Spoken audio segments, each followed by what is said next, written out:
चैतन्य स्वभावी भगवान आत्मा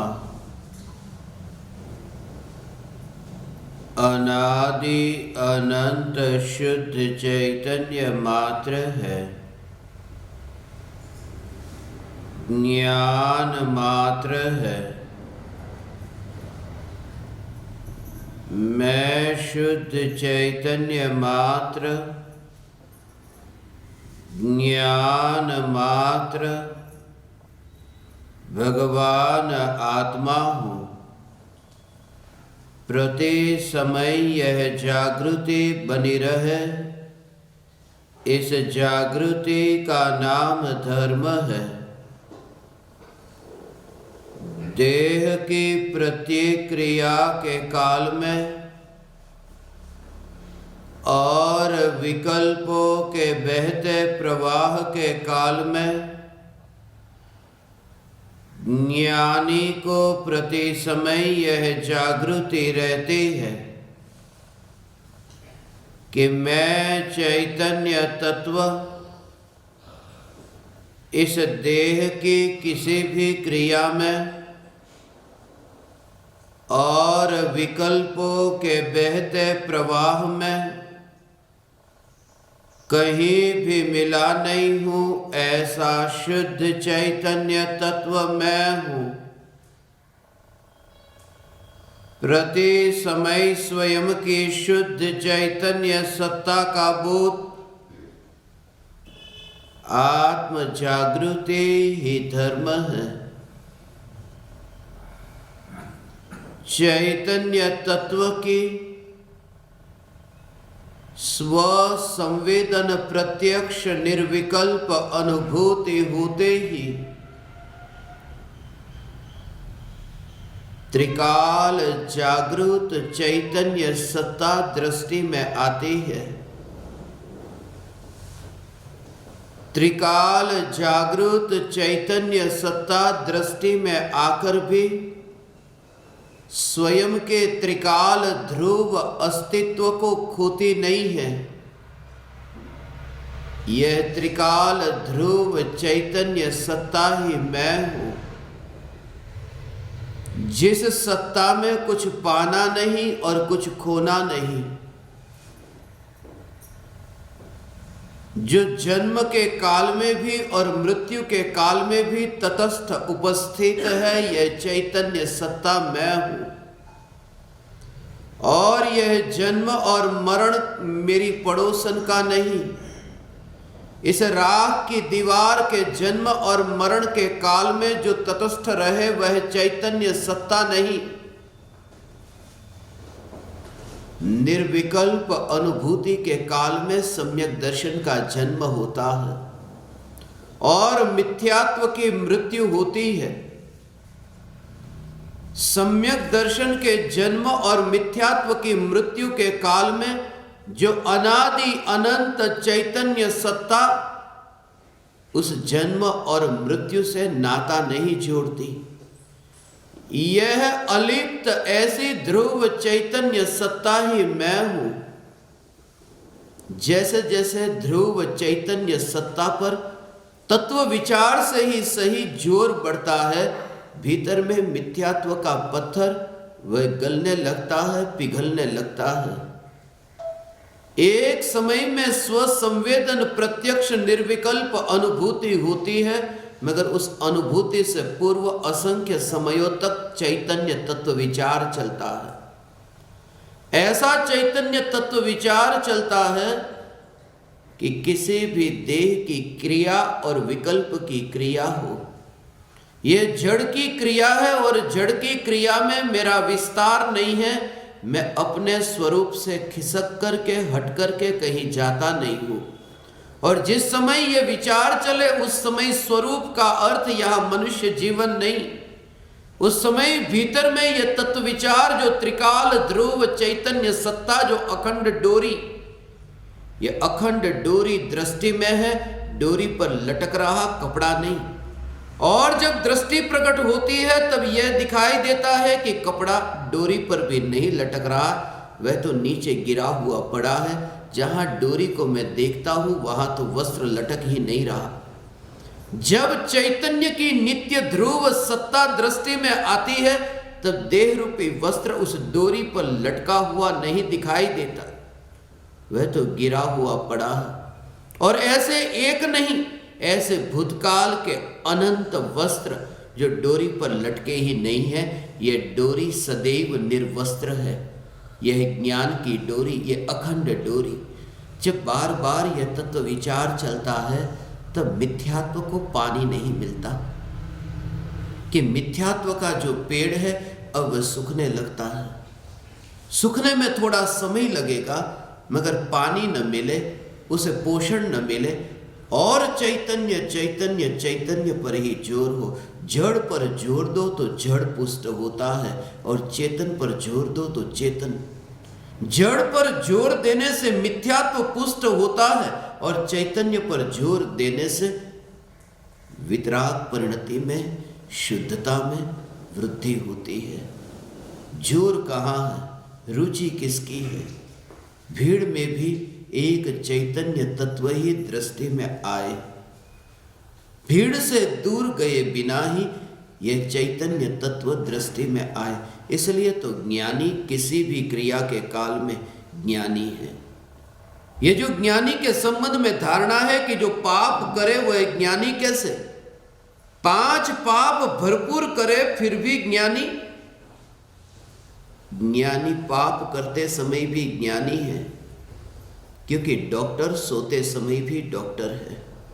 कितनी भी गहरी निद्रा में हो, डॉक्टर अपनी पत्नी को भोगता हो, डॉक्टर रसगुल्ले को खाता हो, डॉक्टर किसी के साथ लड़ाई झगड़ा करता हो, डॉक्टर की कोई भी क्रिया हो, मगर किसी भी क्रिया के काल में डॉक्टर डॉक्टर है। आधी रात को 2 बजे भी डॉक्टर सो रहा है, फिर भी वह डॉक्टर सो रहा है। और ज्ञानी भी भोगों के काल में ज्ञानी है।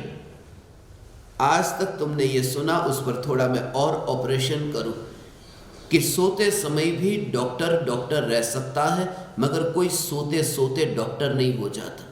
उसके लिए पढ़ाई करनी पड़ेगी, उसके लिए उसे परीक्षा देनी पड़ेगी। परीक्षा देकर के वह पास होगा और तब वह डॉक्टर बनेगा। डॉक्टर सोता हो सकता है, मगर सोते सोते कोई डॉक्टर नहीं हो सकता। ज्ञानी भोगों को भोग सकता है, मगर भोगों को भोगते भोगते कोई ज्ञानी नहीं हो सकता। इस पर थोड़ा ऑपरेशन करो कि भोगों को भोगते समय कोई ज्ञानी नहीं हो सकता। भोगों को भोगते समय भी ज्ञानी हुआ जा सकता है। उसका रहस्य, यदि विकल्प कितने भी तीव्र पाप के हो, नरक में नारकी को जो सम्यक दर्शन प्रकट होता है, वो सम्यक दर्शन में वेदना सम्यक दर्शन का कारण बन जाती है, निमित्त कारण बन जाती है।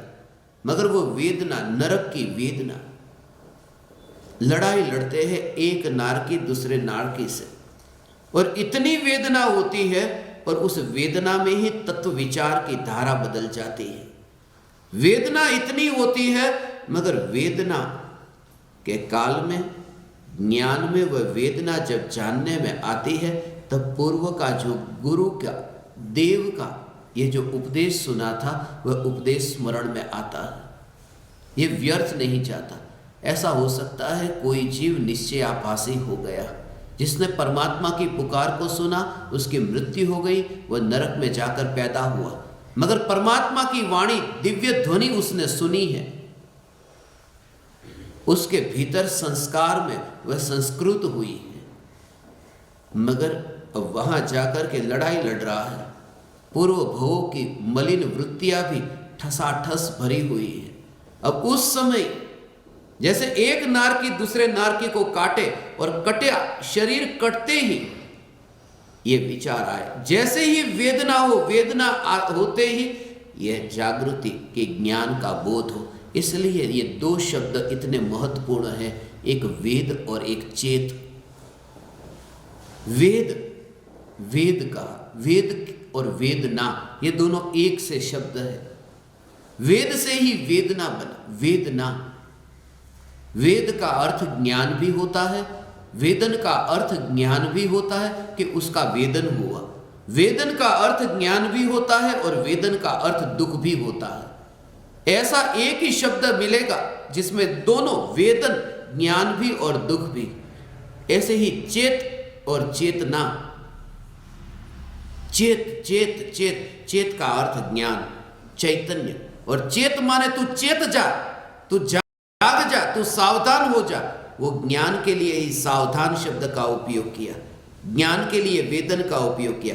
जैसे ही वह कांटा चुभा पैर में, पैर की याद ही नहीं आती थी, रास्ते से चल रहे थे और कांटा पैर में चुभते ही पैर की याद आई। अक्सर ऐसा होता है, जब सिर दर्द होता है तब सिर की याद आती है, जब पेट में दर्द होता है तब पेट की ओर ध्यान जाता है, वरना ध्यान ही नहीं जाता।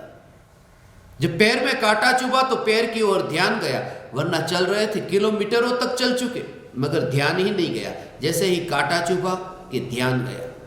जैसे ही ज्ञान में इतनी तीव्र वेदना प्रतिबिंबित हुई, उस समय पूर्व भव का संस्कार वहां ताजा हुआ कि ये जो वेदना ज्ञान में जानने में आ रही है, ये वेदना मैं नहीं हूं, और जहां ज्ञान में प्रतिबिंबित हो रही है उस ज्ञान में व्याप्त ऐसी त्रिकाल सत्ता, ये सत्ता मैं हूं। उस समय लड़ते समय भी उपयोग पलट जाता है, उपयोग अंतर्मुख हो जाता है। नारकी को 7वें नरक में जो सम्यक दर्शन होता है, वो सम्यक दर्शन, वहां तो कोई देव नहीं, कोई शास्त्र नहीं, गुरु भी नहीं, स्वर्ग के देव भी गुरु होकर के वहां नीचे 7वें नरक में जा सकते नहीं, फिर भी सम्यक दर्शन हो जाता है।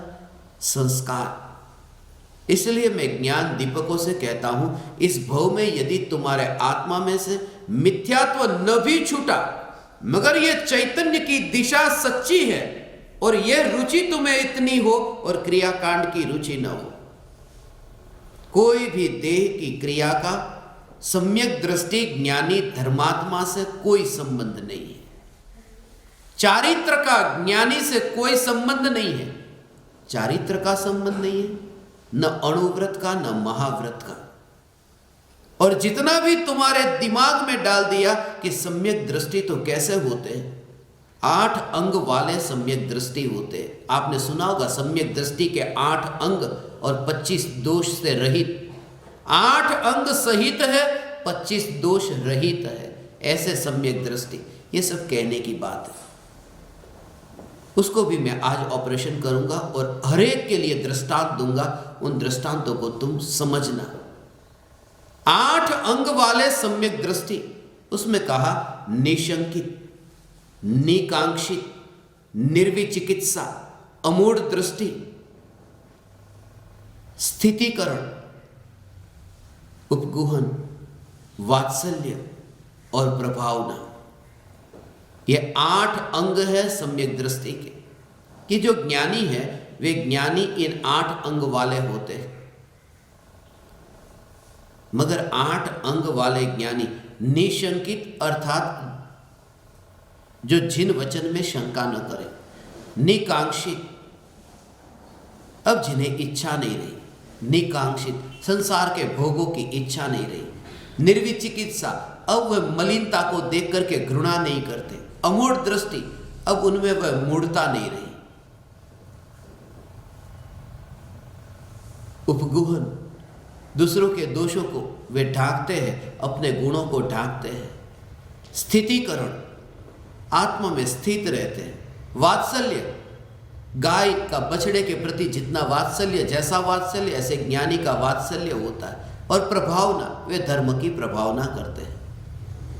ये 8 अंग सम्यक दृष्टि के ज्ञानी के कहे, मगर ये 8 अंग जिनके हो या न हो जरूरी नहीं। अब उसके लिए ये कहता हूं, जैसे किसी व्यक्ति के पास में आंख है, कान है, नाक है, 2 हाथ है, पैर है, ये सब कि मनुष्य जो होता है उन्हें ये अंग होते हैं। मगर कोई ऐसा व्यक्ति कि जिसे 2 आंख है ही नहीं, 2 आंख नहीं होने से वो मनुष्य पशु नहीं हो गया, वो मनुष्य तो मनुष्य ही रहता है, भले अंग नहीं है। और दूसरी बात कि 2 आंख, नाक, कान, 2 हाथ, 2 पैर, ये जिन्हें हैं वे सब मनुष्य हैं। ऐसा यदि माने तो बंदर को मनुष्य कहना पड़ेगा, क्योंकि बंदर को भी ये सब अंग होते हैं जो मनुष्य के हैं। इसलिए मनुष्य में एक अंग कम हो, कुछ अंग कम हो तो भी मनुष्य मनुष्य है, और ये अंग किसी और में सब के सब हो तो भी जानवर जानवर है। ऐसे ही सम्यक दृष्टि में ये अंग न भी हो तो भी सम्यक दृष्टि है, और मिथ्या दृष्टि में ये सभी अंग हो तो भी मिथ्या दृष्टि है। अब उसको एक एक को समझो और फिर अंतर की परिणति समझ में आएगी कि सम्यक दृष्टि के बारे में जितनी धारणा झूठी तुम्हारे दिमाग में घुसाई गई है उसका मैं ऑपरेशन करूंगा कि सम्यक दृष्टि कैसे होते, और ये बताऊंगा कि ये सब कुछ उनके अंदर नहीं तो फिर सम्यक दृष्टि क्यों। सम्यक दृष्टि को निशंकित अंग होता है कि जिनेंद्र भगवान के वचनों में शंका नहीं करते, जिन वच में शंकान था। 6 ढाला की शुरुआत में ही, 8 अंग की शुरुआत में यहां से ही कहा, जिन वच में शंकान था। जिनेंद्र भगवान के वचनों में शंका नहीं करते, शंका करते हैं। शंका तो करते हैं, शंका होना यह बुरी बात नहीं है। शंका हो, कुशंका न हो, यह शंका का मतलब यह है। क्यों? क्योंकि शंका तो 6ठे 7वें गुणस्थान में झूलने वाले गणधर को भी होती है, कुशंका नहीं होती। समोसरण में करते क्या है गणधर देव? शंका ही तो करते हैं। शंका होती है, कुशंका नहीं होती। इसलिए कोई व्यक्ति यदि मेरे सामने आकर के कहता है, क्योंकि महाराज साहबों का मुझे अनुभव है, उनके पास लोग गए और कहा कि क्या नरक होता है? भाग यहां से, तू शंका करता है। उत्तर नहीं मिलेगा, ऐसा लगेगा कि यह नरक में ही जाने वाला है, क्योंकि नरक के बारे में शंका कर रहा है। क्या नरक होता है? स्वर्ग होता है? क्या मोक्ष भी होता है? क्या आत्मा भी होता है? नहीं। शंका करो, शंका करो। गणधर देव को शंका होती है, पर शंका नहीं होती तो आत्मसिद्धि शास्त्र की रचना नहीं होती। शंका समाधान की शैली में ही तो रचना हुई है। इसलिए शंका तो हो, जितनी ज्यादा शंका हो। मैं ऐसे ज्ञान दीपक को ढूंढता हूं, खोजता हूं जो ज्यादा से ज्यादा शंका करे। पूछो, शंका को मार मत डालो। बच्चों को ऐसे ही तो हम करते, बच्चा कुछ पूछता है, चुप, तुझे यह समझ में नहीं आएगा। उसकी शंका का ही वहां गर्भपात हो जाता है, वो पूछ ही नहीं पाता। उसे पूछने दो, शंका हो, उसे जो कहना है वो कहने दो। यदि तुम्हारे पास में सत्य है तो तुम्हें डर नहीं लगेगा, कोई भी शंका करेगा तो। मगर जिनके पास में उधार उत्तर है और उत्तर नहीं है जो वो पूछ रहा है, तो फिर डर, गुस्सा आएगा कि ज्यादा कितना पूछते हो, चुप, पूछो तुम। सम्यक दृष्टि ज्ञानी वह है जो कहता है पूछ पूछ, गुस्सा नहीं करते। एक शंका पूछी, क्या आत्मा है? कृपालु देव कहते हैं आत्मा है। फिर पूछता है क्या आत्मा नित्य है? कृपालु देव ये नहीं कहते, एक बार पूछ लिया अब दोबारा क्यों पूछता है? हाँ, आत्मा है। क्या यह आत्मा नित्य है? कि हाँ, आत्मा नित्य है। क्या आत्मा कर्म का करता है?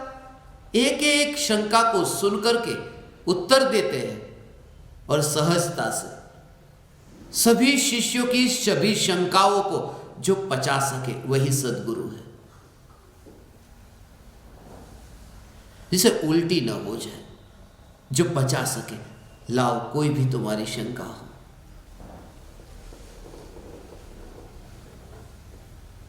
और हो सकता है ज्ञानी के पास में उत्तर न हो मगर समाधान होगा।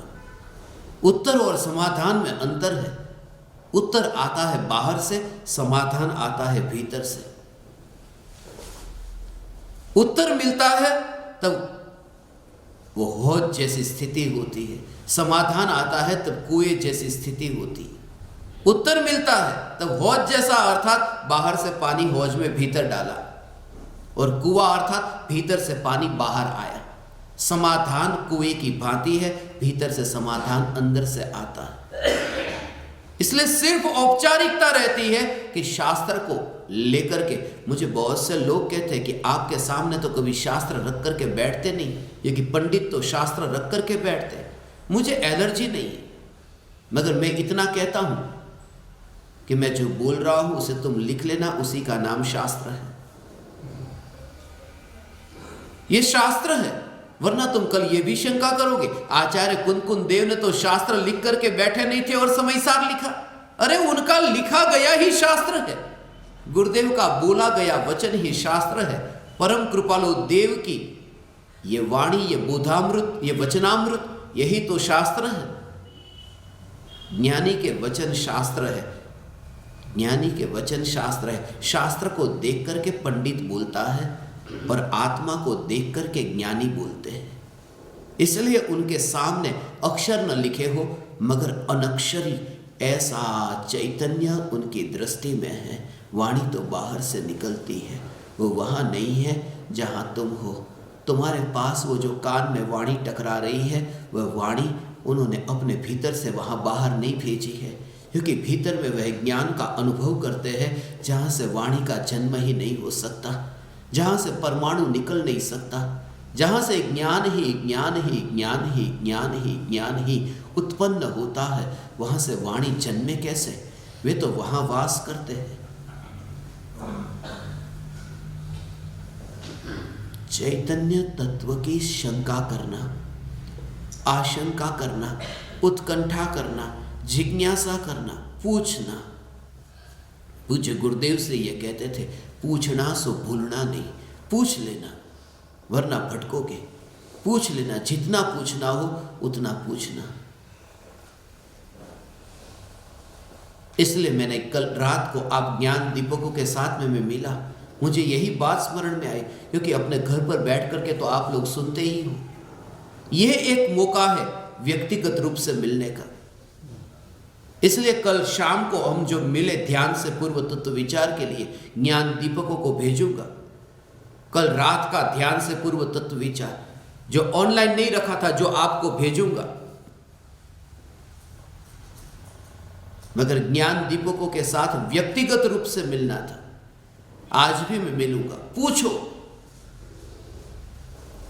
क्योंकि सभी समाधान भीतर में है, बाहर से कुछ नहीं। शंका के आवरण में समाधान छुपा होता है। जैसे पत्थर के अंदर परमात्मा की प्रतिमा है, ऐसे ही तुम्हें जितनी भी शंका होती है वो शंका होती है, उसके भीतर समाधान है। इसलिए गुरु के पास जाओ, तुम्हें वो उत्तर न देगा, समाधान देगा। गुरु भरता नहीं, वो खाली करता है। वो पत्थर के ऊपर जो व्यर्थ का है वो छेनी और हथौड़ी से निकाल देता है, मूर्ति अंदर है। वो कुछ नया नहीं देता। वो कहता है कि जो शंका, इसलिए शंका लेकर के गुरु के पास गए और समाधान लेकर के वापिस आए नहीं, ये बात झूठी है। गुरु के पास जब गए तब शंका लेकर के नहीं गए, शंका भी वहां पर थी। गुरु के पास गए, शंका जो थी, गुरु के पास बैठे, तत्व विचार हुआ और शंका का जो आवरण था वो आवरण गिर गया।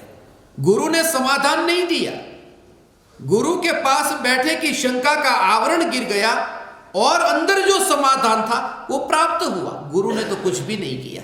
गुरु की वाणी सुनकर के शिष्य इस विचार की गहराई में जाता है, वहां शंका का आवरण गिर जाता है। समाधान गुरु नहीं देते, समाधान तो शिष्य लेकर के ही गया था, शंका का आवरण उसके ऊपर था।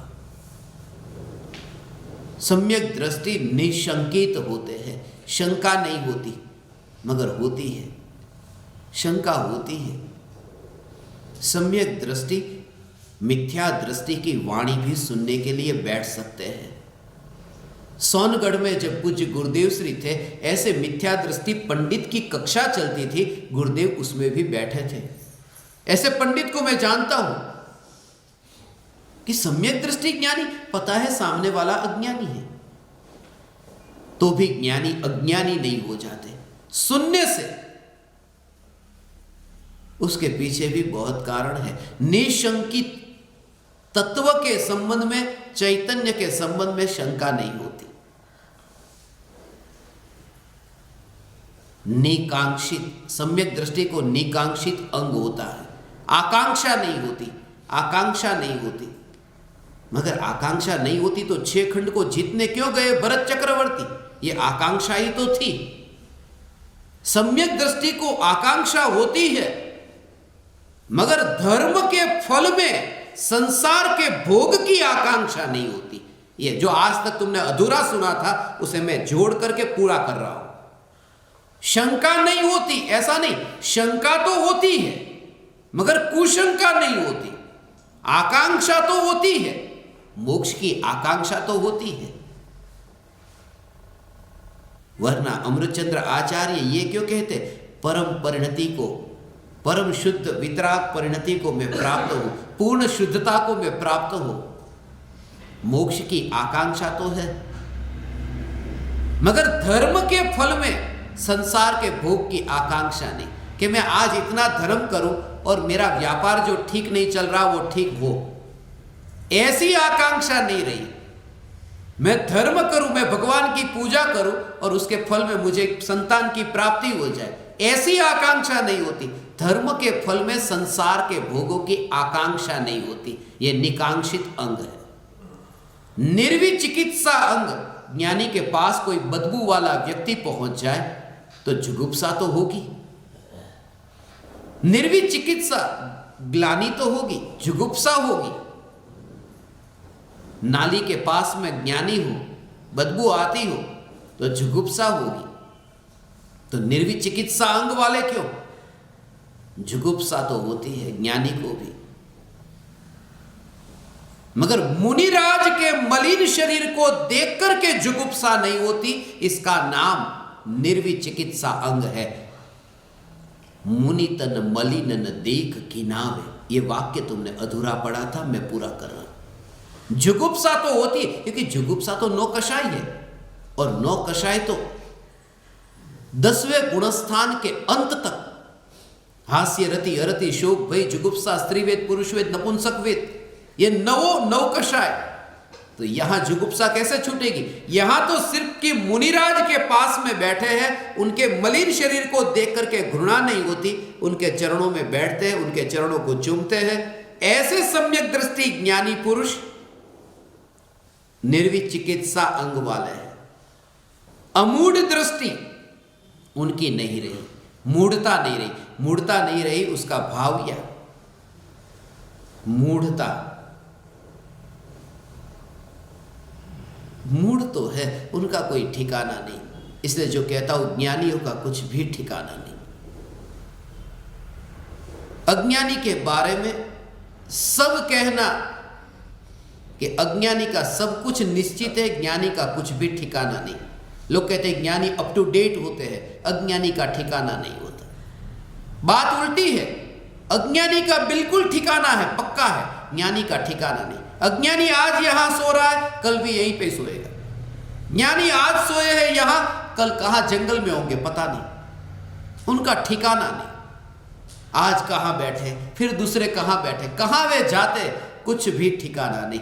विचरे उदय प्रयोग, ये ज्ञानी, विचरे उदय प्रयोग। मूढ़ता नहीं रही, आत्मा संबंधी मूढ़ता नहीं रही। बाहर के क्रिया में तो पता नहीं, पागलपन है, मूढ़ता नहीं है। पागलपन तो है ज्ञानी का, ज्ञानी पागल है।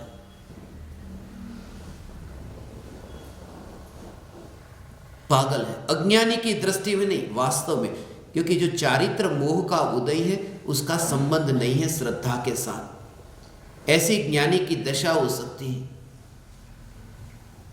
युद्ध के मैदान में चक्र छोड़े चक्रवर्ती, ये चक्रवर्ती चक्रधारी है। अरे सम्यक दृष्टि चक्रवर्ती तलवार लेकर के लड़ते हो, लड़ते नहीं हैं, वो तो उनके सामने दुनिया झुक जाती है। वास्तव में तो ऐसा होता है, चक्रवर्ती की लड़ाई में खून की एक बूंद भी नहीं टपकती। ये तो कहने की बात है, क्योंकि जहां जाते हैं वहां सामने वाला झुक जाता है। जैसे कोई पहलवान जाए ऐसा और सामने वाले को मारना ना पड़े, देख करके ही झुक जाए। चक्रवर्ती ऐसे 6 खंड को जीतते हैं, मार करके नहीं जीतते। मगर ज्ञानियों का जो युद्ध, राम का तो युद्ध असली था ना लवकुश के सामने, रावण के सामने, फिर भी राम सम्यक दृष्टि, हथियार उठाए। हथियार उठाने वाले सम्यक दृष्टि सामने। तो जब वो तीर को मारते हैं तो वो मजाक में मारते हैं कि मार डालने के लिए। संगनी पंचेंद्रिय जीव हो, उसको मार डालने का भाव आए तो भी सम्यक दर्शन छूटता नहीं। मजाक थोड़ी कर रहे थे रावण के साथ में, रिहर्सल कर रहे थे, झूठा झूठा खेल खेल रहे थे। युद्ध तो करते हैं, मगर युद्ध करके संगनी पंचेंद्रिय को मारने का भाव आए तो भी सम्यक दर्शन नहीं छूटता, तो भी चौथा गुणस्थान नहीं छूटता। चौथा गुणस्थान नहीं छूटता, मारने का भाव आता। इसलिए यदि ये मारने का भाव छूट जाए त्रस जीवों को, तो फिर पांचवा गुणस्थान आ जाएगा। वितराग परिणति ऐसी निर्मल हो, क्योंकि फिर त्रस जीवों की हिंसा का त्याग पांचवें गुणस्थान में है, चौथे गुणस्थान में नहीं। त्रस जीवों की हिंसा बिल्कुल नहीं करते और स्थावर जीवों की हिंसा व्यर्थ में नहीं करे, वो पांचवा गुणस्थान। मगर चौथे गुणस्थान में त्रस की हिंसा नहीं करेंगे, ऐसा कोई नियम नहीं। मैं इसलिए नहीं कर रहा हूं, कह रहा हूं कि तुम लड़ाई लड़ो, इसलिए कह रहा हूं कि ज्ञानी का इन क्रियाओं से कोई संबंध नहीं है। तुम्हें ज्ञानी होना है तो ऑपरेशन भीतर में करना, यहां मारने नहीं, मारने में मत करना। चैतन्य चैतन्य चैतन्य चैतन्य ये चलता रहे, वो बाहर का भाव जो है मारने का, वो सब ऑटोमेटिक मर जाएगा, वो भाव की मृत्यु हो जाएगी। यदि यहां कनेक्शन भीतर में आता है तो बार बार जो अपने घर आता है वो उतना दूर नहीं जा सकता घर से। जब कोई जीव अपने आत्मा में बार बार अंतर्मुख होता है तब फिर वो उतना दूर नहीं जा सकता पंचेंद्रिय को मारने के लिए, वो अंतर्मुख होता है। इसलिए ज्ञानियों की लड़ाई, ज्ञानियों का युद्ध, ये समझ में नहीं आता कि कैसे होता होगा। स्वरूपाचरण चारित्र प्रकट हुआ है, चौथा गुणस्थान है। एक बात खास याद रहे, चौथे गुणस्थान में स्वरूपाचरण चारित्र का संबंध बाहर की क्रिया के साथ में बिल्कुल भी नहीं है। वो जो स्वरूपाचरण चारित्र है उसका अर्थ यह कि स्वरूप में आचरण, बस। अनंतानुबंधी क्रोध छूट गया, अनंतानुबंधी मान, माया और लोभ छूट गया। वो बाहर का कोई कनेक्शन ही नहीं है। सगे भाई पर क्रोध आ जाए ऐसे चक्रवर्ती, और अनंतानुबंधी क्रोध तो छूट गया है। अनंतानुबंधी क्रोध का संबंध दूसरों के साथ में नहीं है कि तलवार लेकर किसी का गला काटे, इतना तो क्रोधी ज्ञानी। फिर अनंतानुबंधी क्रोध तो छूट गया, वो क्या छूटा? वह छूटा वो आत्मा के ऊपर का क्रोध छूटा। आत्मा संबंधी मान, आत्मा संबंधी माया, आत्मा संबंधी लोभ, ये छूट गया। उसका भाव क्या है कि क्रोध जिस पर होता है उसकी ओर देखना नहीं चाहते। अनादि से आत्मा पर इतना क्रोध था, आत्मा को देखा नहीं था, वो अब देख लिया। देख लिया इसका मतलब अनंतानुबंधी क्रोध छूट गया।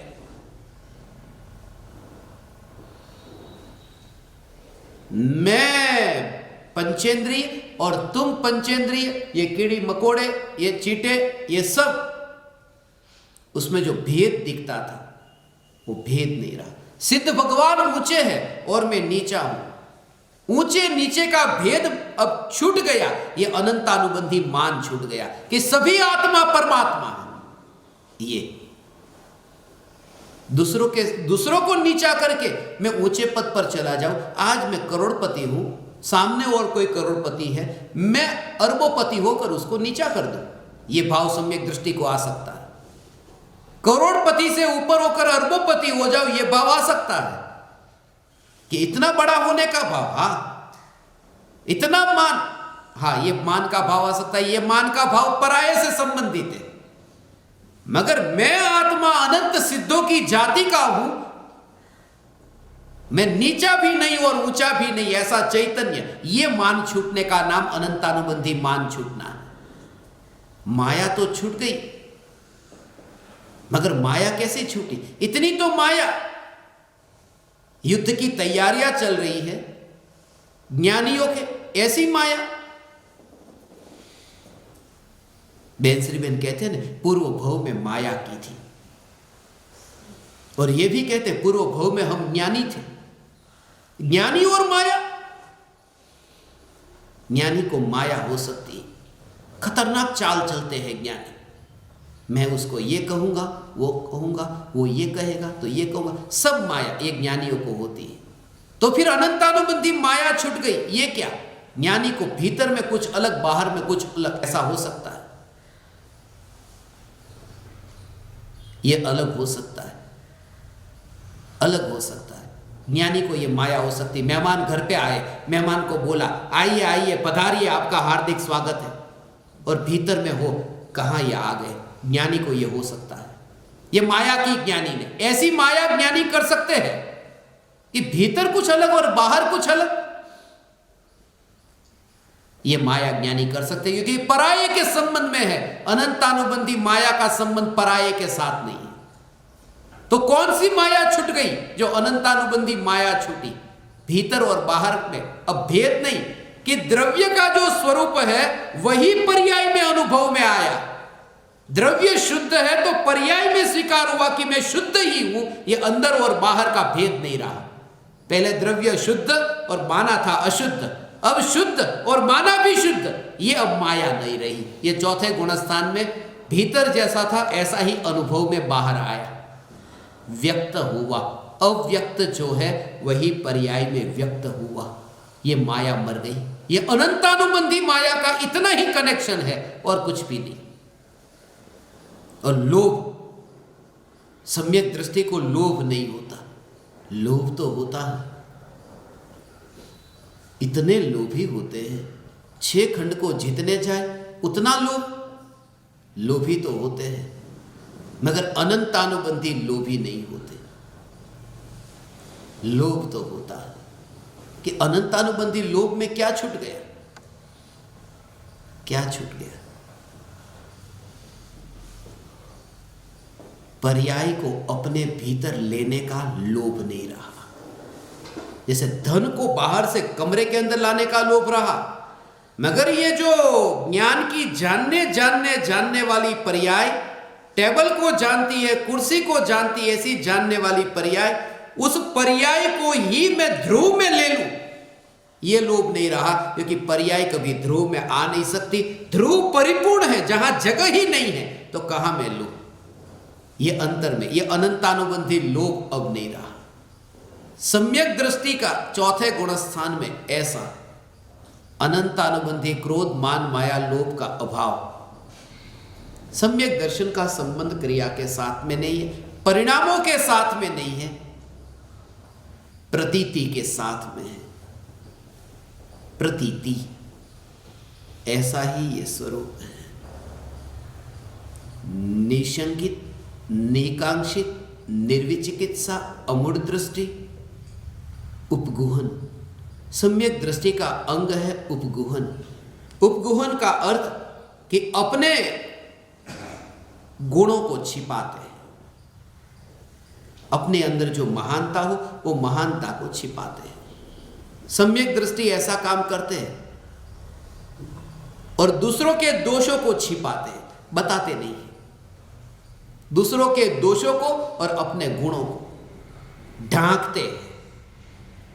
ये बात भी जरूरी नहीं है सच। अपने गुणों को बताना, ज्ञानी ने तो अपने गुणों को ही व्यक्त किया है।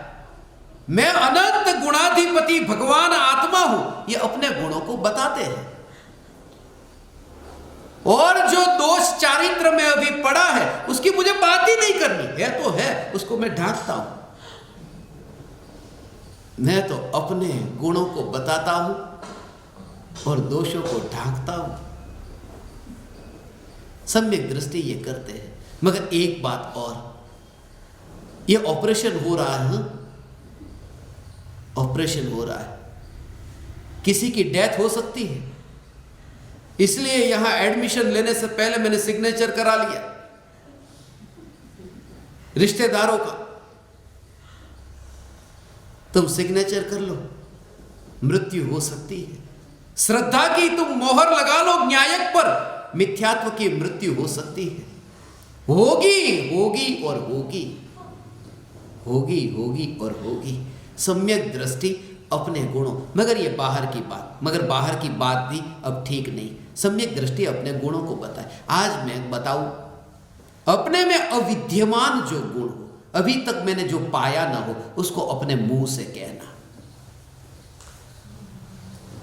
अपने में वो गुण अभी नहीं है और फिर ये कहना, और भर सभा में कहना, और फिर भी सम्यक दृष्टि। पूज्य गुरुदेव श्री ने ऐसा काम किया था। मैं तीर्थंकर होऊंगा, तीर्थंकर होकर के मोक्ष में जाऊंगा। प्रवचन सुनो, नाइरोबी का प्रवचन वीडियो 38वीं मिनट से ही शुरुआत करना, सुनना उसका। अभी तो तीर्थंकर प्रकृति भी नहीं बंधी, तीर्थंकर तो बाद में, 4 भव के बाद मैं मोक्ष में जाऊंगा। मेरा मोक्ष है 4 भव, तीर्थंकर होकर के मोक्ष में जाऊंगा। जो गुण अभी है ही नहीं, उसको क्यों कहते हो? कह सकते हैं, फिर भी सम्यक दर्शन नहीं छूटता, फिर भी सम्यक दर्शन नहीं छूटता। उसका भाव मैं अभी और बताता हूं। और दूसरों के दोषों को मत बताना, दोषों को बताएंगे नहीं तो दोष दूर होंगे कैसे? तुम्हें यह बताऊंगा नहीं कि तुम्हारे में मिथ्यात्व कैसे पड़ा है, दूसरों के दोषों को बताना ही मत, तो फिर दोष दूर होंगे कैसे? तो फिर ये क्यों कहा ज्ञानी अपने गुणों को नहीं बताते और दूसरों के दोषों को नहीं बताते? उसमें एक वाक्य अधूरा सुना था आपने, वो मैं पूरा कर दूं। ज्ञानी अपने को बड़ा दिखाने के लिए अपने गुण नहीं बताते और दूसरे को नीचा दिखाने के लिए दूसरे के दोष नहीं बताते। अपने गुणों को बताते हैं जिससे दूसरे को प्रेरणा मिले, और दूसरों के दोषों को बताते हैं जिससे उसके दोष दूर हो। मगर अपने गुणों को भी बताएंगे, दूसरों के दोषों को भी बताएंगे। अब कल ही कोई मुझसे पूछ रहा था, मैं उनसे यही कह रहा था, मेरे पास जो कला है वो कला आपके पास में नहीं है। मैं उनसे यह कह रहा था, जब मैं बचपन में बेचने जाता था गिलास को, पानी का गिलास, पानी बेचने जाता था, तो 6 गिलास का स्टैंड आता है। किशोर बापू जी का कल जन्मदिन था,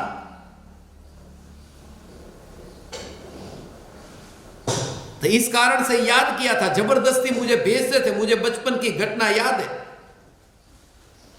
धक्का भी मारा एक बार, जा बस आ गई, बस में बेचने जा, और बिकता नहीं एक भी गिलास, पूरे के पूरे 6 के 6 भरपूर। और तब यह विचार आता था कि विश्व में 6 द्रव्य भरपूर है और खाली हो ही नहीं सकते।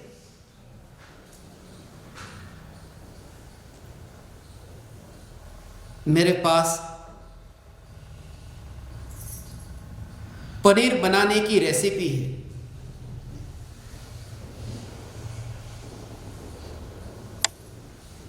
पनीर बनाने की रेसिपी है। आज दाल मखनी बनेगी, दाल मखनी की रेसिपी है। मगर उसमें मैं कल इन ज्ञान दीपकों के साथ जब मैं बैठा था, तब उनसे यही कह रहा था कि बनाने की विधि, उसका अब एक का वीडियो तैयार होने वाला है। जैसे 142 अवेयरनेस टूर का वीडियो तैयार हुआ ना, ऐसे ही पनीर की सब्जी बनाता हुआ वीडियो तैयार होगा कि पनीर किसने बनाया। पनीर पनीर ने बनाया, मैंने नहीं बनाया। मुझे पनीर बनाने के लिए मुझे अपनी चैतन्य सत्ता को मिटा करके पनीर में घुसना पड़े, मुझे स्वयं ही पनीर होना पड़े पनीर बनाने के लिए। तो हाथ में पनीर के टुकड़े तो लेते हैं, मगर उसमें मैं ये कार्य कर रहा हूं ये भाव नहीं और क्रिया हो।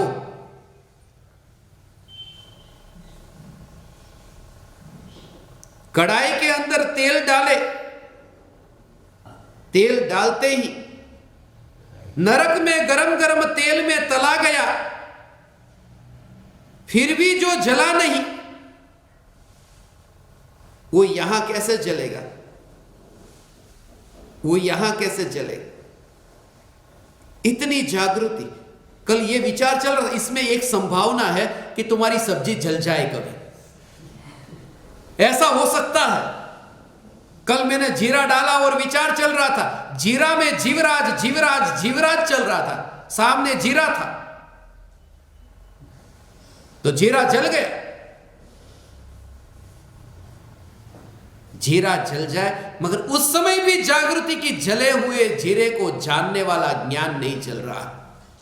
नुकसान नहीं हुआ, वो लाभ ही लाभ। थोड़ा बाहर में नुकसान हो जाएगा, मगर वो मंजूर है यदि भीतर में ये धारा चलती हो तो वो मंजूर है, क्योंकि इसी धारा से तो मुनि धर्म होगा। ये क्रिया हो, देह की क्रिया के काल में यह जागृति।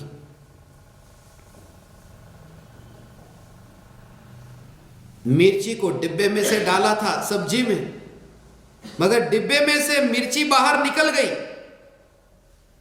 डिब्बे में से मिर्ची निकल सकती है बाहर, मगर मिर्ची में से तीखापन बाहर नहीं निकल सकता। आत्मा शरीर में से बाहर निकल सकता है, मगर आत्मा में से ज्ञान बाहर नहीं निकल सकता। मिर्ची को हाथ में लो,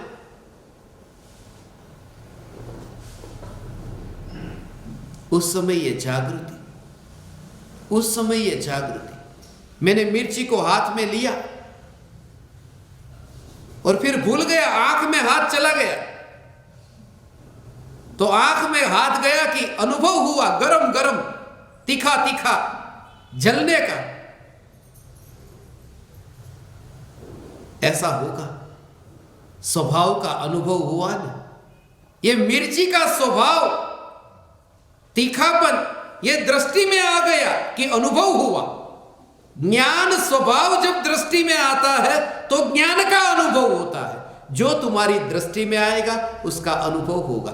अब वो वहां सब्जी बन रही है, आंख जल रही है, मगर जागृति की अनुभूति ज्ञान में ज्ञान ज्ञान ज्ञान ज्ञान की हो रही है। एक देह की क्रिया अनंत काल में क्रिया को पलटना चाहा, क्रिया क्रिया क्रिया, मगर क्रिया में मैं नहीं, कोई क्रिया नहीं, कोई प्रक्रिया नहीं।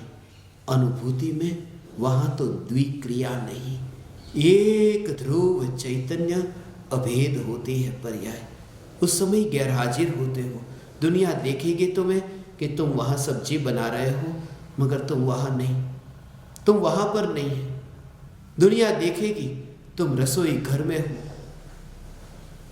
मगर तुम तो अनंत सिद्धों के घर में चले गए। और ये दृष्टि का ही खेल है, ये दृष्टि का खेल है। ऐसी दशा तुम्हारी प्रकट हो, हे ज्ञान दीपक, ये दशा तुम्हारी प्रकट हो।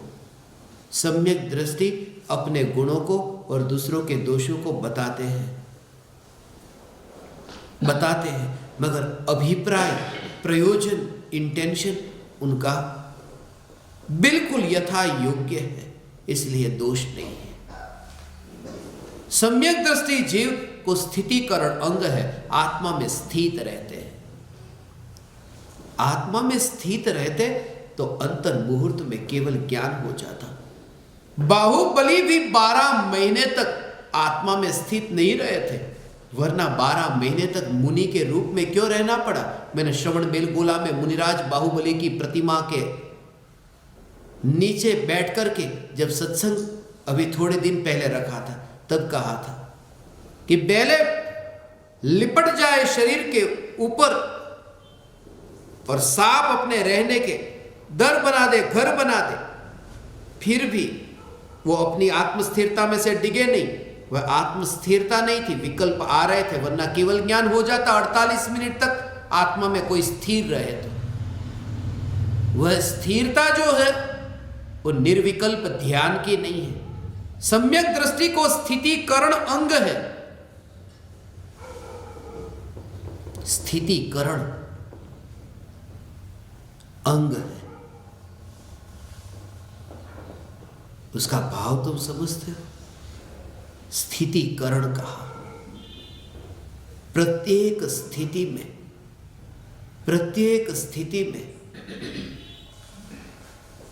उन्हें ज्ञान दिखाई देता है। स्थितिकरण, वो ज्ञान में ज्ञान की ही रचना दिखाई देती है।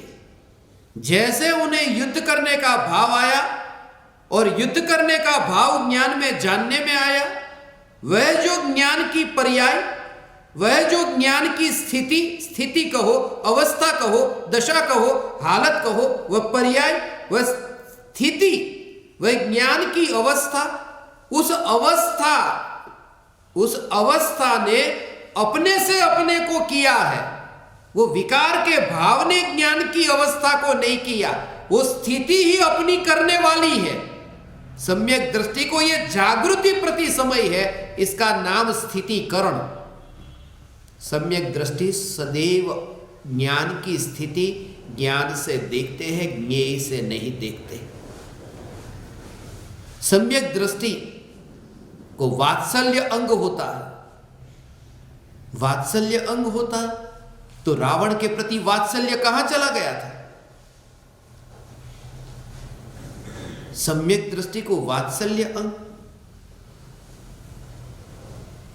तो लड़ाइयां क्यों लड़ी जाती है ज्ञानियों द्वारा? वात्सल्य अंग होता तो। ज्ञानी में वात्सल्य अंग होता है। नारकियों में, सम्यक दृष्टि में यदि वात्सल्य अंग होता तो नारकियों में होना चाहिए। वहां तो लड़ाई लड़ते लड़ते नारकी सम्यक दृष्टि, वहां वात्सल्य कैसा?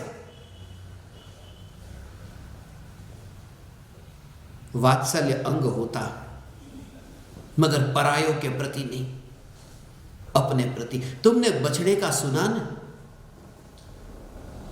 गाय को जैसे अपने बछड़े के प्रति वात्सल्य है, बछड़े को जैसे गाय के प्रति वात्सल्य है, ये वात्सल्य। जब भी मैं ये दृष्टांत पढ़ता, धर्मी सो गौवच्छ प्रीति सम, धर्मी जीवों के प्रति, धर्मी के प्रति हो, धर्मी के प्रति ऐसा वात्सल्य। धर्मी माने कौन? सभी के प्रति नहीं, धर्मी के प्रति वात्सल्य। आत्मा में धर्म होते हैं, अनंत धर्म।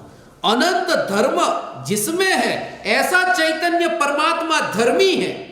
और ऐसा चैतन्य परमात्मा जो धर्मी है, धर्म का धारक है, अनंत धर्म वाला ऐसा जो चैतन्य परमात्मा धर्म का धारक, ऐसा चैतन्य परमात्मा धर्मी, अनंत पर्याय उसके प्रति वात्सल्य करके ढलती हो, उसका नाम वात्सल्य अंग है। परायों में घटित नहीं होता, अपने में घटित होता है। पर्याय का धर्मी द्रव्य में वात्सल्य, धर्मी द्रव्य में वात्सल्य, ये वात्सल्य अंग है। एक एक के पास में कहां वात्सल्य करने जाए? धर्मी सो गौवच्छ प्रीति सम, इतना वात्सल्य करने जाए, दुकान पर कमाई करके घर पर आते आते ही जेब खाली हो जाएगी, वात्सल्य करने जाए तो। भूखा है तो भूखे को भूखा देखते, भिखारी को भिखारी देखते, सभी को देकर के नहीं आते। ज्ञानी कभी कभी मैं साधकों के साथ में जाता हूं, कोई भिखारी रास्ते पर मिल जाए चौराहे पर, ये साधक गाड़ी का कांच खोल करके देते हैं। अब मैं पास में बैठा हूं, कैसा लगेगा नहीं देंगे तो, कि ये कंजूस के पास में कहां बैठा। और वो भिखारी को भी पता है, बीच रास्ते में उसी समय पकड़ लेता है जब आप किसी दो चार के साथ में हो। वो भी सब समझते हैं। सम्यक दृष्टि जरूरी नहीं है कि सबको, भूखे को खाना दे, प्यासे को पानी दे, समाज सेवा नहीं करते, फिर भी सम्यक दृष्टि।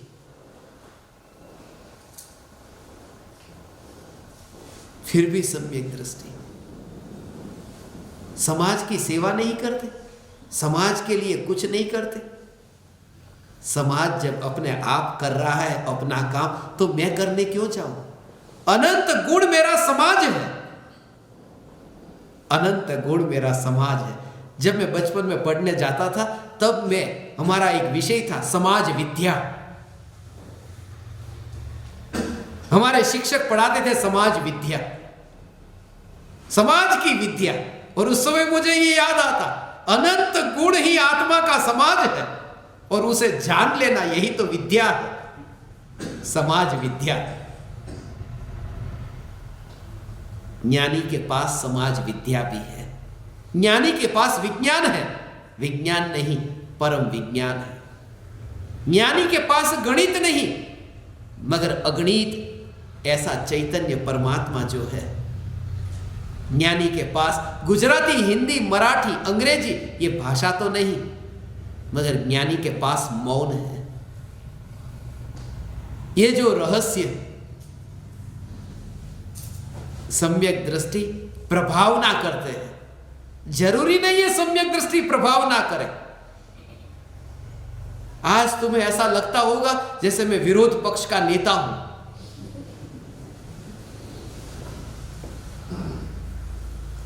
सम्यक दृष्टि, सम्यक दृष्टि, सम्यक दृष्टि ये नहीं करते। सम्यक दृष्टि प्रभाव ना करे जरूरी नहीं, प्रभाव ना माने वो नहीं जो कल हमने प्रभाव ना की। किशोर बापू जी के 75 वर्ष में 75 किलो पता से बांटे, प्रभाव ना की। ये प्रभाव ना जो पेट में जाकर थोड़ी देर पहले ही नाली में जाएंगे, वो प्रभाव ना है, वो प्रभाव ना नहीं। प्रभाव ना तो है ज्ञान की प्रभावना। ज्ञान देते हैं, सम्यक दृष्टि ज्ञान देते हैं, ज्ञान देते हैं। मगर किसी के पास ऐसी कला ना हो तो, कोई कागज की नाव हो तो, लकड़ी की नाव न हो तो, और कागज की नाव है, लकड़ी की नाव नहीं है। लकड़ी की नाव होती तो खुद भी तैर जाती और दूसरों को भी तिरा देती, मगर कागज की नाव खुद तैर जाती है, दूसरों को तिरा नहीं सकती। कोई ज्ञानी ऐसे है जिनके पास में शास्त्रों का ज्ञान नहीं है, वे कागज की नाव की भांति है, उन्हें बोलने की कला नहीं आती हो, वाक चातुर्य न हो, उनके पास में बिल्कुल गांव के अनपढ़ हो, तो भी जरूरी नहीं है सब कवि हो, परम कृपालु देव जैसे।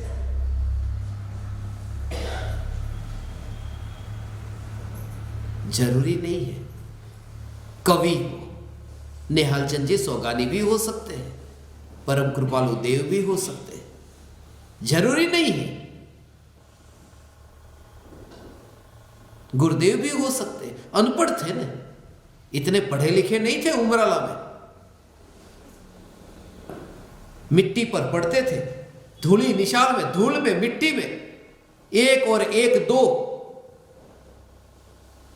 मगर प्राकृत और संस्कृत के अर्थ जो उन्होंने खोलकर दिखाए, प्राकृत के जो डॉक्टरेट, पीएचडी, वो भी कहते ऐसे सूक्ष्म भाव तो हमारी समझ में नहीं आए थे, गुरुदेव के माध्यम से हमें समझ में आए। गुजराती में कहेवाय छे, ज्ञानी भणेला नहीं होता पण गणेला होय छे। हो सकता है पढ़े नहीं हो मगर उन्होंने समझ लिया, शास्त्रों को नहीं पढ़ा हो, आत्मा को पढ़ लिया।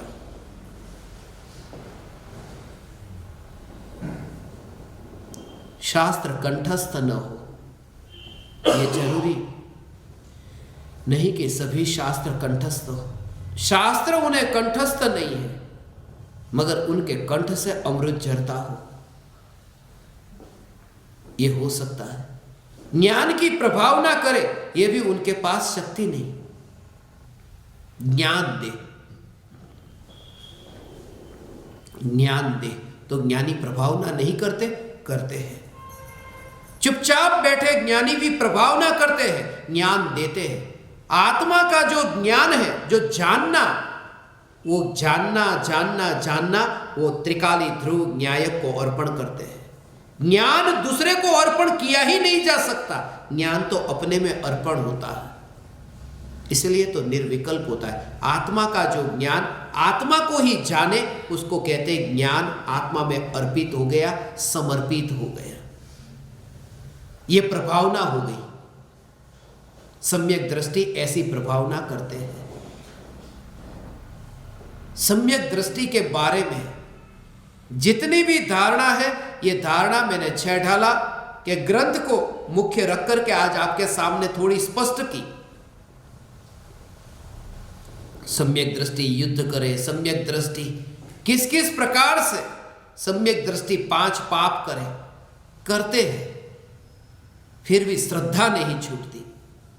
सम्यक दृष्टि की श्रद्धा नहीं छूटती। रात्रि भोजन का त्याग,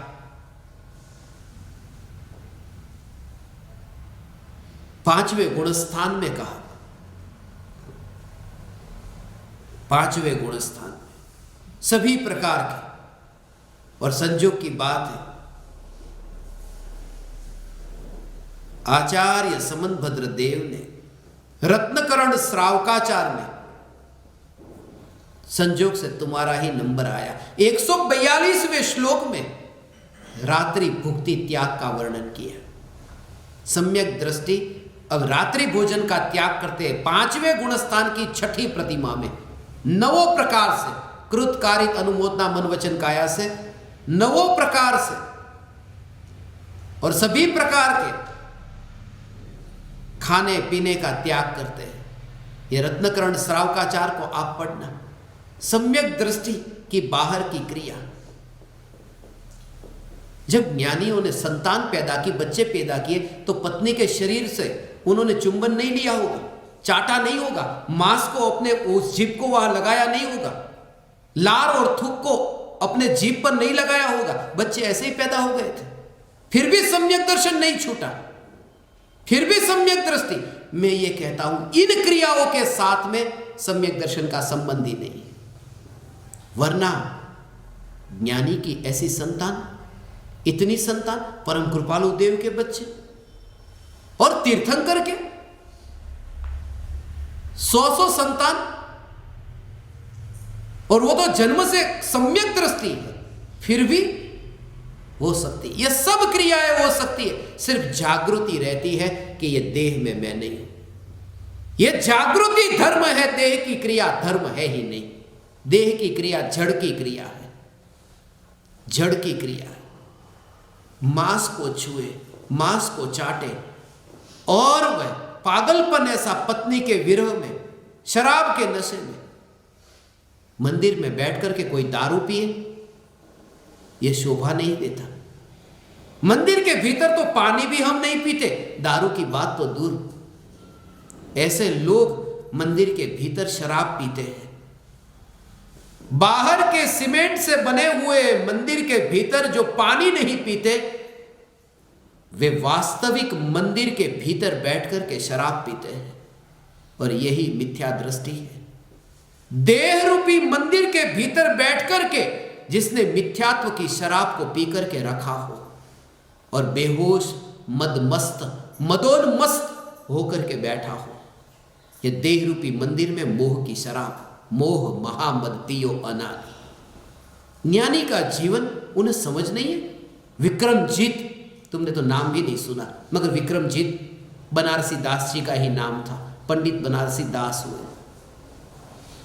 1 नहीं 2 नहीं, उनकी 9 संतानें हुई थी। 9 संतान, 7 पुत्र और 2 पुत्रियां। और संजोग की बात, कैसा योग कि 9 में से 1 भी जिंदा न रहे। पंडित बनारसी दास ने अपनी रचना में यह लिखा, जैसे पेड़ के ऊपर इतने पत्ते आए हो और पत्ते खिर जाए और ठूठ का ऐसा पेड़ खड़ा का खड़ा रह जाए, ऐसे ही अंत में मैं और मेरी पत्नी ऐसे ही खड़े रह गए और 9 संतान हमने अपनी नजर के सामने मरती हुई देखी। जिन्होंने नाटक समय सार की रचना की, समय सार के अमृतचंद्र आचार्य के श्लोक कलश का उन्होंने अनुवाद करके 278 कलश जो तुम्हारे दिमाग में इतनी धारणा डाल दी गई है, इसलिए मेरी बात को वही सुन सकेगा जो निष्पक्ष होकर के बैठेगा। संप्रदाय वाला तो बैठ ही नहीं सकता,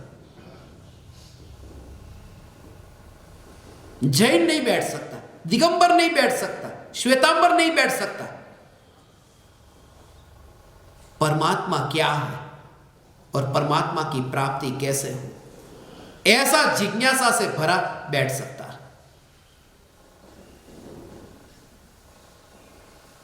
सम्यक दर्शन के बारे में ये जितनी भी धारणा है, मांस का त्याग, शराब का त्याग, ये त्याग की प्रतिमा जो है ना, मांस के त्याग की प्रतिमा, शराब के त्याग की प्रतिमा, 3 मकार के त्याग की प्रतिमा, मध्य मास मधु, मधु, मधु माने मध, हनी, मध्य मास मधु, इसका जो त्याग है ये प्रतिमा है, ये 5वें गुणस्थान में पहली प्रतिमा है। दर्शन प्रतिमा, वहां प्रतिज्ञा ली मांस की। मैं ये नहीं कहता हूं मांस खाना शुरू करो, मैं ये कहता हूं प्रतिमा जो है वो 5वें गुणस्थान में पहली प्रतिमा से वहां शुरुआत हुई। तुम खुद पढ़ लो 11 प्रतिमा को, बनारसी दास जी ने खुद ने 11 प्रतिमाओं का वर्णन किया है। सम्यक दृष्टि की पहली प्रतिमा 5वें गुणस्थान में, और जिन जिन 5 उदंबर फलों का त्याग किया उसको अष्टमूल गुण का पालन करने वाला कहा। 5 उदंबर फल, बड़, पीपल, उमर, पाकर, कठुमर, उनका त्याग तुम करना। अब तुम बोलोगे मेरे को पता ही नहीं है कठुमर क्या होता है, पाकर क्या होता है। उस जमाने में उगते होंगे ये नाम जो भी बताए। सीधी सी बात है, जिसमें ज्यादा जीवों की हिंसा होती हो ऐसा मत खाना, अधिक हिंसा होती हो ऐसा नहीं खाना। शास्त्र में कहीं पर भी आलू का उपयोग नहीं किया। आलू खाए वो भटकता है, आलू का वर्णन ही नहीं किया। यह कहा साधारण वनस्पति का ही। आलू कोई अनादिकाल से, आप खुद देखते हो नए नए पौधे उगते हैं, नए नए पुराने पौधे वो चले जाते, नए नए नाम वाले आते हैं, पर कभी कोई पेड़ था ही नहीं, नया पेड़ उगा। ये सब अनादिकाल का नहीं है, अनादिकाल का नहीं है आलू। कुछ कुछ देशों में तो मैं जाकर के पूछता हूं, वो कहते हैं आलू का मतलब ही नहीं पता। ओशियानिया के देशों में जाओ या अफ्रीका के कुछ देशों में जाओ, उनके बारे में, इन सब बारे में तुम पूछो उनको, ये फलों के बारे में, Kiribati, Nauru, Papua New Guinea, Solomon island, Marshall island, Palau, उन देशों के लोगों को पूछो ये क्या है ये, और खाते भी नहीं ये लोग। मगर ये नहीं खाने से कोई धार्मिक नहीं होता। जब जीव धार्मिक होता है 4थे गुणस्थान में, तब 5वें गुणस्थान में वो ये प्रतिमा धारण करता है। 4थे गुणस्थान का मतलब ये है तुम जो करना है वो करो, मगर करने वाला ही वहां मर गया है, क्योंकि वह तो जानने वाला चैतन्य है, उसका नाम 4था गुणस्थान। ये हथौड़े पड़ रहे हैं, ये हथौड़े है। हाँ, अब मेरा कोई प्रवचन रखेगा मंदिर में,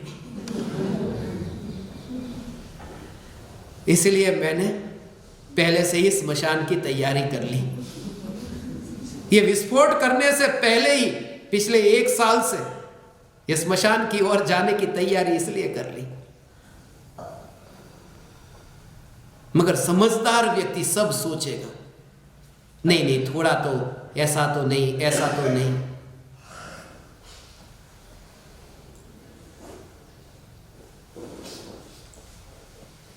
मिथ्यात्व का ऑपरेशन अभी अधूरा है। ऐसी कोई जगह तुम्हें नहीं मिलेगी जहां बीच ऑपरेशन में तुम्हें 23 घंटे की छुट्टी मिल जाए और फिर दोबारा ऑपरेशन के लिए आओ। 3 दिन की शिविर में 1-1 घंटे का ऑपरेशन और 46 घंटे की छुट्टी। मगर यहां इस बार यह भाव आया कि सम्यक दर्शन और मिथ्यात्व के संबंध में जितनी धारणा है, वो मिथ्यात्व के संबंध में धारणा छूटे। वाणी की धारणा जितनी बंधी है वह छूटे। शब्दशः बिल्कुल सच्चा का सच्चा बताना। गुरुदेव जो बोलते थे ना, नमो लोए सव अरिहंताण, नमो लोए सव सिद्धाण। नमोकार मंत्र ये नहीं है। नमोकार मंत्र तो सीधा सा ये है, सारी दुनिया जानती है, नमो अरहंताणम नमो सिद्धाणम। फिर ये गुरुदेव ये नमोकार मंत्र को बदल देते हैं कि उसमें उनका भाव ये था कि सभी अरिहंतों को, लोक के सभी अरिहंत को नमस्कार करता हूं, क्योंकि लोए सव शब्द जो है वो अंत दीपक है, इसलिए ऊपर चारों में उसको घटित करके बोला समझाने के लिए।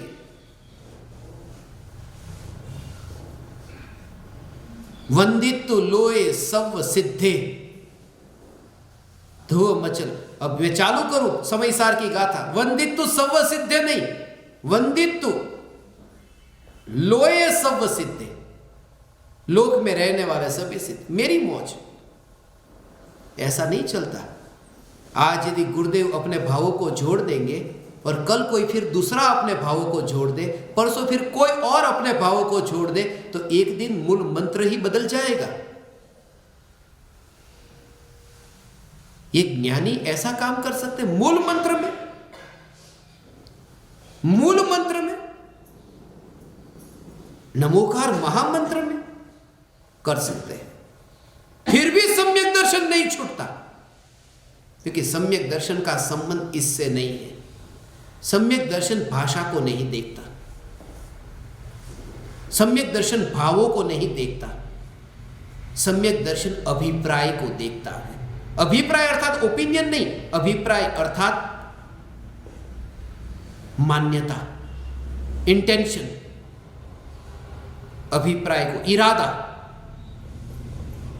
जैसे बिल्ली अपने बच्चे को पकड़ती है और चूहे को पकड़ती है, बच्चे को पकड़ते समय उसका जो इरादा बिल्कुल अलग है, पकड़ा तो उसी मुंह से है मगर इरादा अलग है। और धर्म का क्रिया और भावों से नहीं, अभिप्राय से संबंध है। यह धर्म की शुरुआत। अन्य शास्त्रों को भी ज्ञानी पढ़ते हैं, समय सार ही पढ़े नहीं, अन्य शास्त्रों को पढ़ते। कृपालु देव को कितने शास्त्रों का ज्ञान था तुम्हें पता है? कृपालु देव ने कुरान और बाइबल पढ़ा था, यह तुम्हें पता है? कृपालु देव ने धम्मपद का अध्ययन किया था, यह तुम्हें पता है? गीता वेद परम कृपालु देव ने पढ़े थे। वरना ये चारवाक दर्शन, बौद्ध दर्शन, सांख्य, मीमांसक, वैशेषिक, योग, ये सब परम कृपालु देव ने कहां से सीखे? पढ़े भी ना। और ये पढ़े नहीं होते तो 6 पद में ये निराकरण करते कैसे? जो चारवाक मत कहता है आत्मा नहीं है, परम कृपालु देव कहते हैं आत्मा है। षट दर्शन पढ़ते, ये षट प्रश्न जो है वही तो षट दर्शन है। जब उन्होंने हाथ लगा करके पढ़े नहीं होंगे तो पता कैसे चला? हाथ में कुरान रखने से कोई अज्ञानी नहीं हो जाता। कुरान पढ़ करके सत्य असत्य की पहचान कर ले, बस वही ज्ञानी है। ऐसे ही मस्जिद में, ऐसे ही श्वेतांबर मंदिर में पैर रखने से कोई मिथ्या दृष्टि नहीं हो जाता। परम कृपालु देव स्वयं श्वेतांबर मंदिर में जाते थे। और जिनके बारे में, ऐसे पुरुष के बारे में गुरुदेव कैसे कह सकते हैं एकावतारी है? गुरुदेव जैसे महापुरुष मोहर लगा दे एकावतारी की। गुरुदेव जैसे महापुरुष ये उपमा दे दे, नारियल नो गोळो नारियल माथी छूटो पड़ी गयो होय एवो आ ज्ञानी, एवा ज्ञानी। एनी जात व्यापारीनी नथी, कृपालु देव माटे कहता। उनकी जात व्यापारी की नहीं थी, वे तो घर में वैरागी। और ऐसे पुरुष के बारे में जो श्वेतांबर मंदिर में जाते थे, देरासर में जाते थे, जाने से मिथ्या दृष्टि नहीं होते। ये मिथ्या दृष्टियों के पास में रहने से संगति अच्छी रखो, ऐसे लोगों के साथ ही बैठो जिन लोगों के साथ में बैठ करके तुम्हारे परिणाम अच्छे रहते हो, जिन लोगों के साथ में बैठ करके तुम्हारे भाव अच्छे रहते हो। पापियों के साथ में मत बैठो। पापियों के साथ में बैठने का मौका आए तो बैठना, भागना मत। यदि भागो, मांस खाने वालों के पास में बैठोगे, शराबियों के पास में बैठोगे, मांस खाने वालों के पास में बैठे वो ज्ञानी, शराबियों के पास में बैठे वो ज्ञानी हो सकते हैं। गुरुदेव बैठे थे, जब नायरोबी विमान में जाना है तो विमान में तो शराब भी होगी और मांस भी खाया जाएगा। अब विमान में बैठोगे तो वो मांस भी खिलाते हैं, जिनको खाना है उनको शराब भी पिलाते हैं। परदेश की फ्लाइट में तो, भारत की फ्लाइट में नहीं होता। अब मेरे पास में इधर कोई मांसाहारी बैठा, इधर कोई शराबी बैठा, मेरी सीट बीच की, अक्सर बीच की होती क्योंकि वो मुफ्त की होती। इधर की सीट मुफ्त की माना सीट का पैसा नहीं देना पड़ता, बाकी तो पैसा देना ही पड़ता है। मुफ्त की माना तुम मत जाना कि मुफ्त की सीट दे दो, मगर सीट का पैसा चुकाने के लिए तो मेरे तो दोनों साइड शराबी और कबाबी ही आते हैं। अब भागू तो किधर भागू, रास्ता ही नहीं, कहां चला जाओ? एक ही उपाय है, अपने में चला जाओ। भागा नहीं जा सकता, भगोड़ों का काम नहीं है। भागो नहीं, जागो, भोगो भी नहीं और भागो भी नहीं, सिर्फ जागो।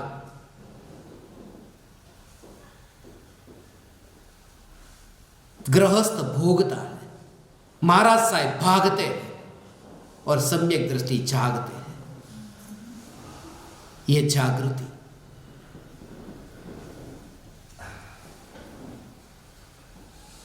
आज ये सम्यक दृष्टि के कुछ लक्षण कहे। अभी मिथ्यात्व अब हमारे भीतर में है, इतना तो पता चल गया कि सम्यक दृष्टि का संबंध है वो श्रद्धा के साथ ही है। तो ये श्रद्धा अब सम्यक कैसे हो, वो असली बात है। अब ऑपरेशन असली होगा। अभी तो ये एनेस्थीसिया था, आपको समर्पित करने की तैयारी थी।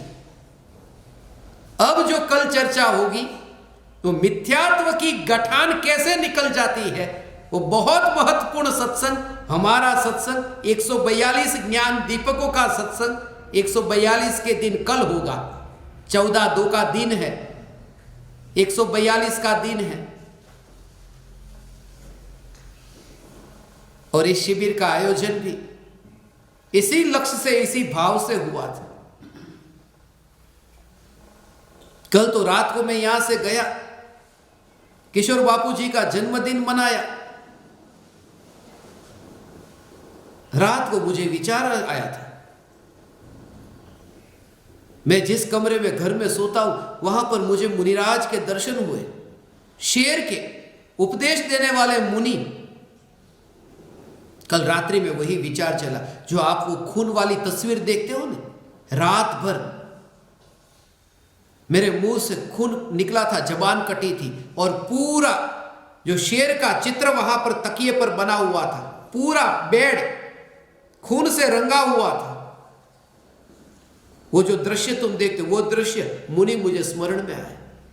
और अक्सर जो मैं वो दृष्टांत देता था, वही दृष्टांत 3 कषाय चौकड़ी के अभाव पूर्वक वितराग परिणति प्रकट हो। कल मैं घर पर सोया था, कमरे में सो रहा था, उस समय ये विचार चला, 3 कषाय चौकड़ी के अभाव पूर्वक वितराग परिणति।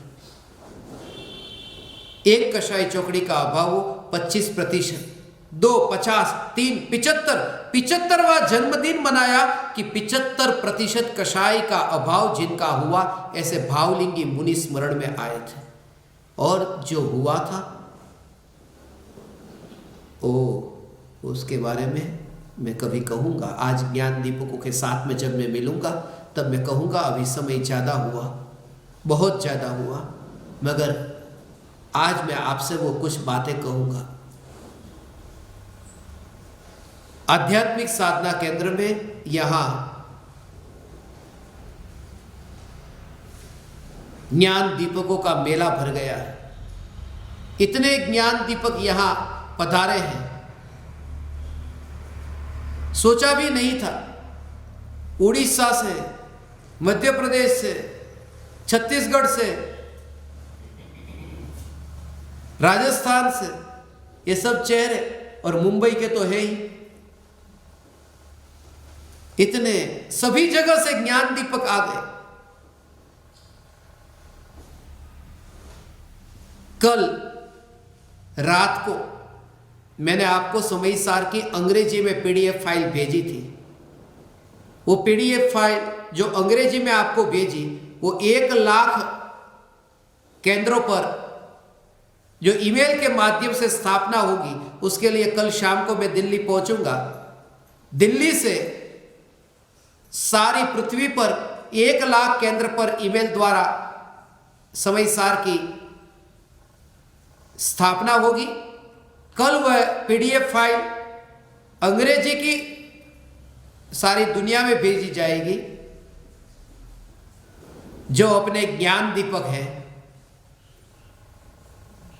123 नंबर के राजेश, उन्हीं के निवास स्थान पर, और दिल्ली का मेरा घर भी वही है। दिल्ली जब मैं उतरता हूं तो उनके घर पर ही अपना घर समझ करके जाता हूं। उनके परिवार में वो पानी लेकर कभी आते ही नहीं। जब मैं जाता हूं तो दरवाजे पर ही आंसू बहाते बहाते ही आते। इतना जिनका वात्सल्य है। कल उन्हीं के बेटे, जिनके माध्यम से हमें ये 1 लाख ईमेल आईडी मिले तो 1 करोड़ पहुंचेंगे। 1 करोड़ तक ये समयसार अब पहुंचेगा, ये विस्फोट होगा। कल रात्रि में लाइव कार्यक्रम रखा है। उस दिन मेरे मुंह से निकल गया था 11:42 पर, तो कल 11:42 पर रात को लोग फिर दिन में फोन करते हैं, अभी चालू क्यों नहीं हुआ, इसलिए 2 बार बोलना पड़ता है। कल रात को 11:42 पर एक विशेष कार्यक्रम रखा है, और कल सुबह समयसार की हिंदी भाषा में न्यायक भाव प्रकाशक की टीका के साथ में जो रचना में स्थापना की है, उसकी प्रत सब प्रिंट होकर के आ चुकी है। आज उमराला में समयसार का स्वागत हो चुका है। कल यहां पर उद्घाटन होगा, और हिंदी भाषा में समयसार उसकी हार्ड कॉपी प्रिंट की हुई यहां पर ज्ञान दीपकों को हिंदी में तो मिलेगी। आपको कल सुबह ही यहां से soft copy PDF file Hindi की आपके सबके मोबाइल पर, ईमेल पर कल पहुंचेगी। मोबाइल पर सुबह पहुंचेगी और ईमेल पर कल शाम को पहुंचेगी। इसके अलावा कल ज्ञान दीपकों के उद्घोष का दिन भी है। जिन ज्ञान दीपकों की नई साधना शुरू हुई है, उनका नाम जिनका जोड़ा गया है ज्ञान दीपकों की लिस्ट में, कल उनका उद्घोष होगा। उनको विधिवत 142 ज्ञान दीपकों में जोड़ा जाएगा, जिनका नाम है, वैसे ज्यादा तो कोई है ही नहीं, मगर परोक्ष ज्ञान दीपक में जिन्होंने पहले नाम भेजे हो, तो फिर से एक बार दोबारा भेज देना, आपका नाम रह न जाए। इसके लिए आस्क उमराला के नंबर पर जिनको भी प्रत्यक्ष और परोक्ष ज्ञान दीपक होने के लिए मैंने कहा हो, या आपकी भावना हो, तो अपना मैसेज आस्क उमराला के नंबर पर व्हाट्सएप से भेज देना, तो कल आपका उद्घोष हो सकेगा। अभी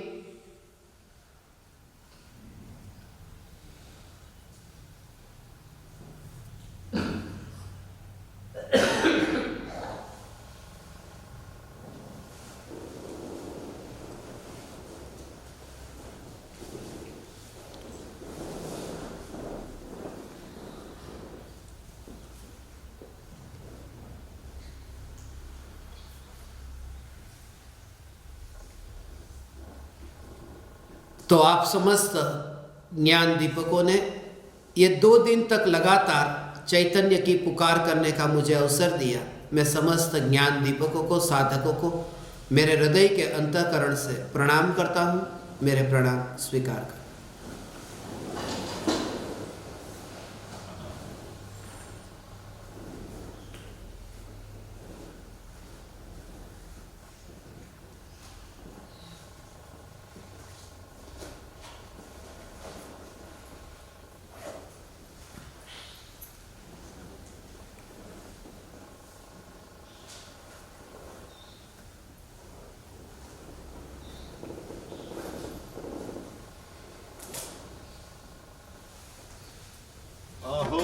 अहो श्री सद्गुरु करुणा सिंधु अपार,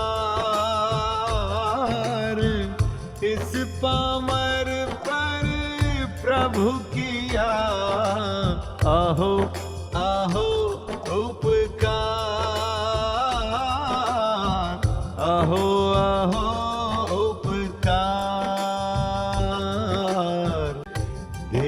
सहित जिनकी दशा वरते देहातीत, उन ज्ञानी के चरण